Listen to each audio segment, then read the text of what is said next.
Hip hop, hip hop, hip hop, hip Bars is back. hip hop, Sam hip and hop. oh God. Hop Uncensored is the vibe, so subscribe. Oh God, driving Sam and riding passenger side. And you heard I am the one realist. You and Snoop cool? Nah, I don't fuck with Kitty Cat. Hey, go look on this. You got your phone in your hand? Somebody right there? Yeah. Go on his IG and see the most recent treadmill. Last couple posts. Should be in the first 2 rows. I don't fuck with no niggas like that. What did y'all go wrong, or was y'all ever right? I'm gonna tell you where we went wrong. I was G Unit Crippin', right? Right. Doja was GU Nottin'. I had a problem with Doja because he was GU Nottin'. Snoop Kitty Cat had a problem with me because I had a problem with Doja.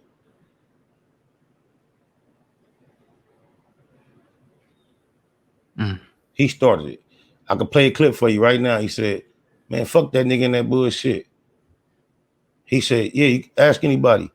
Spider Loc was at my peace conference talking about, yeah. So if you want to chronicle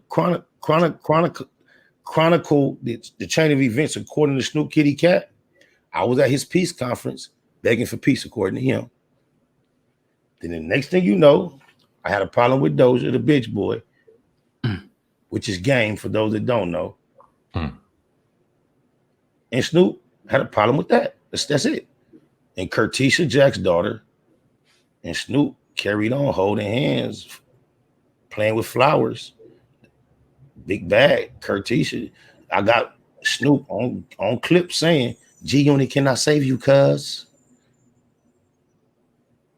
But my problem with the bitch boy was because the bitch boy was dissing G Unit.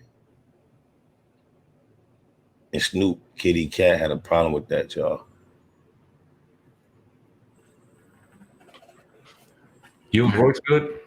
Say it again. You and Royce good? Y'all. Hey, did you look at the post before we get the moist?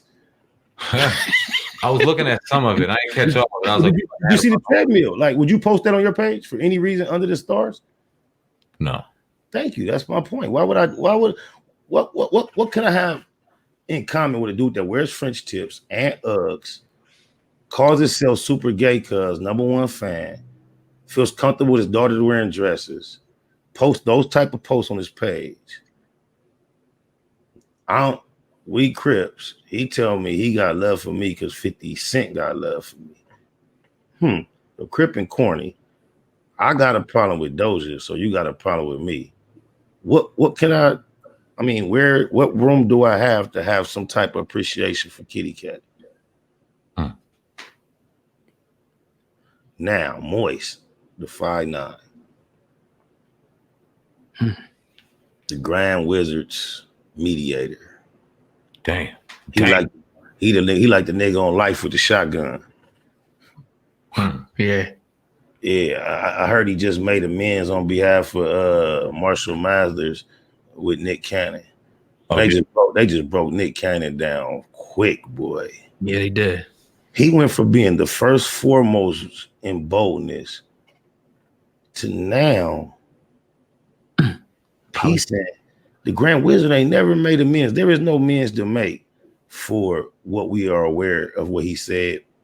And anyone, including myself, that tried to overlook at any time in the past, shame on us. Shame on us. I'm about growth, like Moist said in that video where he looked like somebody auntie holding their robe together, just sipping on some coffee. You see when he first started, when he said punk, just the way he said punk, said that he is the punk. The way the word came out his mouth. And if you didn't realize it, next time you watch it, you'll see what I mean. But dude tried to go to a high note and make himself seem like the high, righteous, positive person, and then clown me saying the universe got me working a job. When he don't realize me and the universe laughing at him because this is a blessing. Can you imagine how idiotic somebody sound laughing at your blessing that you are elated about? Word. That's like seeing a dude walking funny and laughing at him and you not knowing he got prosthetics on and ain't walked in 16 years. Mm-hmm. He don't give a fuck about you laughing. So you want to make a mockery of me because this demonic industry, when you friends with the Grand Wizard that is comfortable coming on the single saying, hey kids, I'm going to hell. Who's going with me? That industry, he's at the top of it. The universe, the positive energy is shitting on me because I'm not cool with that energy like you. Then he said that old feminine you know how female that sounded to say, oh yeah, oh, he's a nobody. Then if you haven't heard nothing but negative about him in 20 years, how do you hear about a nobody for 20 years, nigga? You establishing me as somebody in the midst of attempting to call me nobody. And then say you've heard negative, but on my daughters and dead homies, he can't tell you not one thing factual he's heard negative about me. And if you consider negative, not being afraid to laugh at the buffoonery that you want to be real niggas is participating in, all right. I ain't nothing like these rap niggas. None of them on my mama. Man, speaking of buffoonery, a lot of that's going on with the election right now, man. Before we get up out of here, because I know we both busy, man, we appreciate your time over an hour, sir, man. Yes, sir. What you think about what's going on with the election, man, and everything we're seeing with the celebrities and all this shit we see going on both sides? It's really a little over my pay grade as far as just being able to have a opinion on the overall everything. But when I could generally make out, it's like, man, we not gonna be no worse or better off either way as us, our people. America, we keep feeling like we're Americans.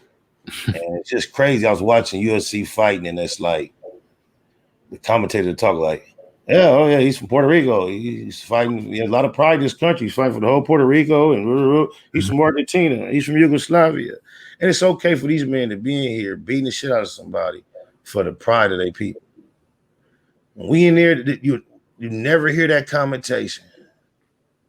It's like, whoa, who are we? And I realized that the other day watching UFC reruns that, damn, it's okay for everybody to kick ass for their people except us. Mm-hmm. You fuck with Americans, they'll drop bombs. But right here in America, they police force could murder us and slaughter us. And the people you trying to vote for say, you bet not, or I'll bring out the tanks. We're not even allowed to be what they consider. America has no problem saying violence should be met with violence. No problem. Until it comes to us. So it's like pick your poison if you're into voting. Yeah. I don't want to deter nobody from voting if voting somehow does make a difference. I've yet to have anybody point to me at any time in history where they can show me that voting was the difference for the better. I would like to see that. That probably will motivate people to vote more than just keep telling them like a wish and a prayer that voting changes things, like telling them Jesus is coming back. Yep. And to show me in history, like when the vote was we did this, we voted in, like when. That might, for any people that's campaigning to get voters, you might want to run around with some proof of voting's effectiveness.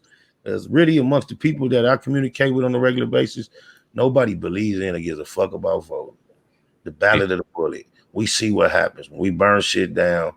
Progress. In 1992, the motherfuckers got found not guilty for beating on Rodney King. Mm-hmm.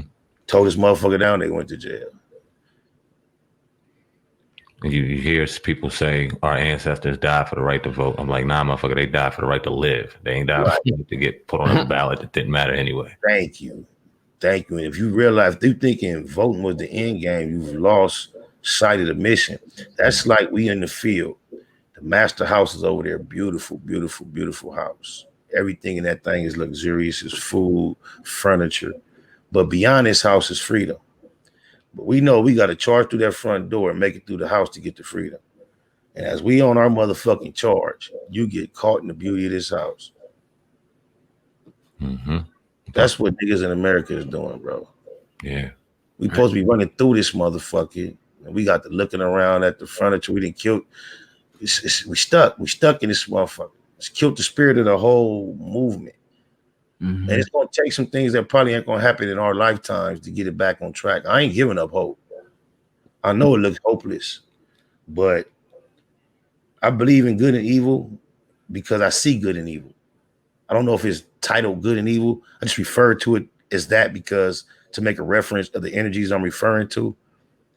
I just have a hard time believing ultimately in whatever this is we're experiencing by being alive, that evil is going to ultimately win. I don't know if we'll be alive in this consciousness and this existence to be aware of the whole end of the saga, but I know that us have been victims of the negative, not just us, but our ancestors and our existence, our people, our whole entire existence. And I think some retribution is coming for us. I think we see hints of it. And I think each generation, because we get a taste of what the retribution is going to be like, we get stagnated with the fight because we're not on that field no more. And we don't realize they still got us on that field that breaks your ACL, though. You're going to be on the field, the court, something. Yeah, it did nothing but evolve. That's it. And it's such a non-physically painstaking slavery that is so effective. The majority of us don't realize we're in it. I saw a movie one time where they had a prison with no gates. Everybody had a thing around their neck, and if you go past the perimeter, your head blow up. And for years, nobody tried it. But they used to show them when you first get there with your fish kit, with your blanket and shit. They used to have a dummy go out on a little golf cart and show you what happened. Bam. I remember one motherfucker got desperate enough. No, I remember what it was. You had to be in a certain amount of distance from another one of these neck things, from another prisoner. So Okay. two motherfuckers did it together, broke out together. That's what the movie was. But the whole concept is there's no walls and no gates, but we still in slavery, bro. Okay. And America proved, you don't see the motherfucking chains. Try to take it too far. They'll Bill Cosby you. They'll George Floyd you. Mm-hmm. Malcolm X you. They'll Martin Luther King you. Yeah. Appreciate you. Powerful interview, man. Definitely appreciate y'all, man. Let's make this a animal thing. Anytime you want to come on the platform, bro, the platform is yours, and definitely promote what you got going on. What you got going on for the people, man? Let the people know where they can find you. Just so I won't make it like it's a pop quiz. BayMacStreetwear.com. Got a lot of fly gear there you can check out. YouTube.com/Spider Loc Most Easty, the home of the Black Box and the Wake and Bake Show, where myself, aka Bay Machiavelli, aka VJ Keyway, gets it cracking morning, night. You never know when I'm gonna pop up. A lot of good content on there. Got a lot of good commentary, a lot of good music. On Instagram, follow your boy, Spider Loc Most Easty, the number 7. And that's about all the capitalizations that I can provide for the moment. Appreciate you, bro. Yes, sir, man. Appreciate y'all. Much success to you, bro. Likewise.